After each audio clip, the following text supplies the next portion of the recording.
Pranam everyone and welcome back to our channels. So this is the preparation time and it is part 2 of annual function आरोहण 2025.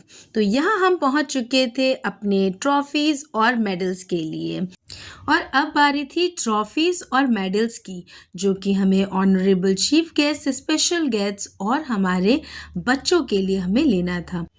Collections में देखकर मैं select कर ही रही थी कि चलते चलते मेरी नज़र राम जी की प्रतिमा में गई। तो मैं दूर से देख ही रही थी, फिर मैं पास जाके मैंने देखा तो मुझे बहुत ही पॉजिटिव फील हुआ और ऐसा लग रहा था कि मैं अयोध्या आ गई।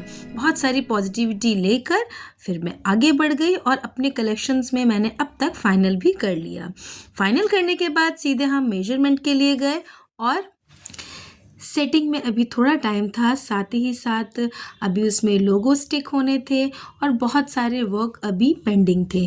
तब तक मेरे पास टाइम था तो मैंने कहा कि चलिए और भी सारी चीज़ें मैं देख लेती हूँ, कभी इन फ्यूचर अगर हमें कुछ भी चीज़ परचेज़ करनी पड़े तो वो मुझे पता हो कि इस तरह के आर्टिकल्स वहाँ मिल सकते हैं।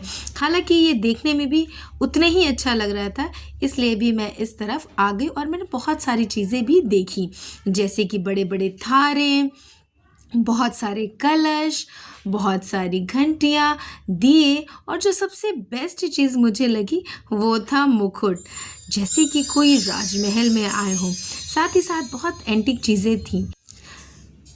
अब हमारा काम फिनिशिंग लाइन में था और वो बिल्कुल ही वाइंड अप हो रहा था। सारी चीज़ों को परफेक्टली देखने के बाद मेजरमेंट, स्टिकिंग, सारे ही काम हो चुके थे। तो यहाँ पर हमारा काम बिल्कुल एंड हो चुका था। चलिए, हमने ट्रॉफीज़ और मेडल्स भी अपने सेलेक्ट करके बिल्कुल रेडी करवा लिए हैं। तो हम अपने नेक्स्ट व्लॉग में आपसे ज़रूर मिलेंगे। Till then, do not forget to subscribe, like and comment. Thank you.